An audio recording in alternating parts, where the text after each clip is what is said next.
Hello everyone, my name is Seema and welcome to this video. What are we discussing today? The topic for today's discussion is again in the continuation of the series, whether you find yourself in a toxic family dynamics. And today we are discussing that your needs are never discussed in a toxic family dynamics. See, in a healthy situation, like I have my children, I always ask them every day, how their day was, how things went. If everything was good, it's good. If something did not go well, I try to give my opinion on it and how they can come out of it, um, to resolve it. And whenever we are visiting, we will always ask what they need. When they are visiting, we tell them what they should be doing and what would they expect from us. And it's an open channel, we're always discussing. And if they are offended, then sometimes which happens, we again talk about it, we try to resolve it, and we learn from our mistakes and try to be better the next time. But in a toxic family dynamics, your needs are never discussed. Never, never, never, never. Because that just means that there'll be work for the toxic family members.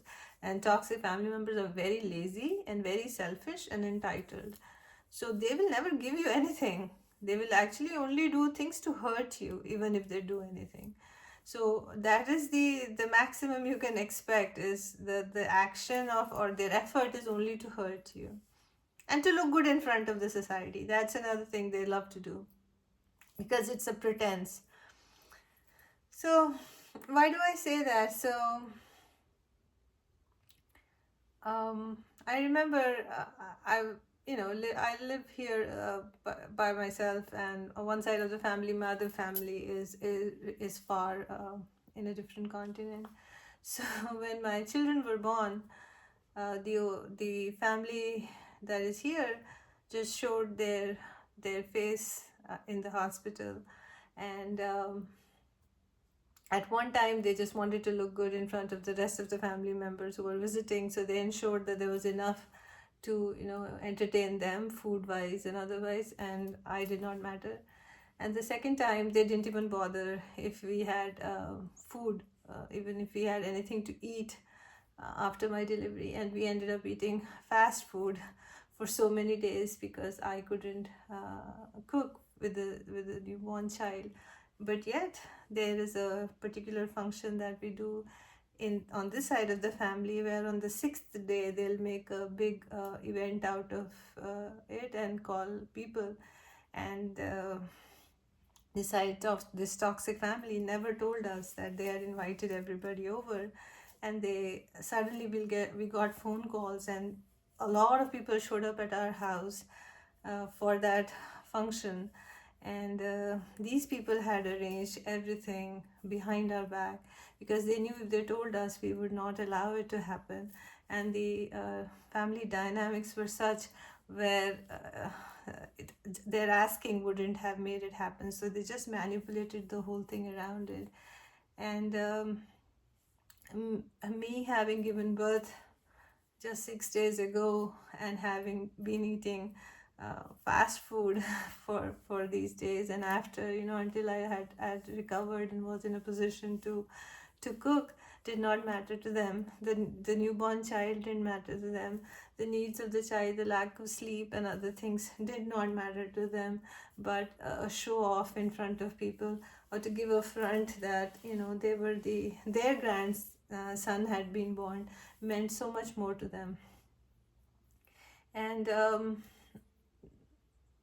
they did what they did, and they've always done like that. It's always been their needs, their wants, their desires, um, their front in front of other people. You know how they look in front of other people. And our needs were never discussed. Whether it was my husband, whether it was me, whether it was my children, our needs never came, were not even considered. We were both working, and there were times when we wouldn't get time off, And with little children, being at daycare, they were sick sometimes, or there was nobody to fall back upon. There were times when we have closed on our homes and we were short on money, and we have never asked if we needed anything. There was no one for us.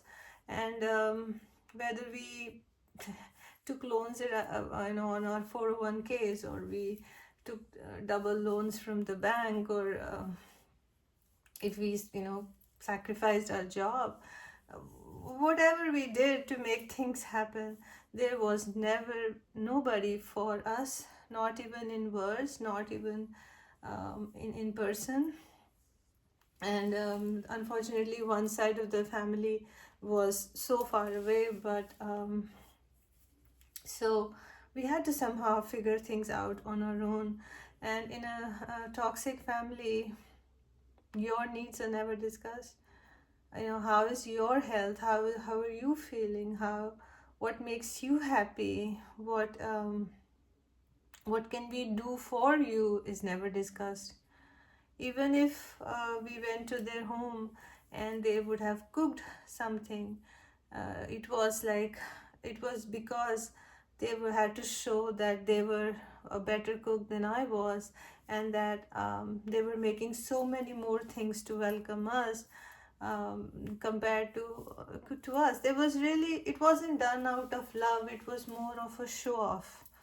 Because if you do out of love, even if one thing you make out of love stands out, so again, if your needs are never asked, if your well-being is never cared for, if you are not even regarded as a human being, then what good is it? What good is a relationship if all it gives you is hurt? And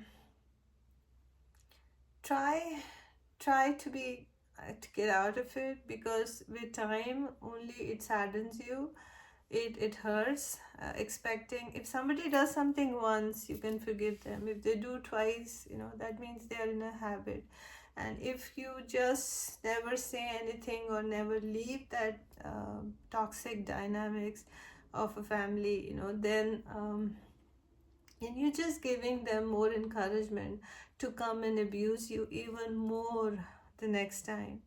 So don't give anybody that much freedom, that much liberty to continue to hurt you at all times in your life. Don't be an open target for people to come hit you for no reason, right? Nobody should have that right to do that, especially when your situation is vulnerable.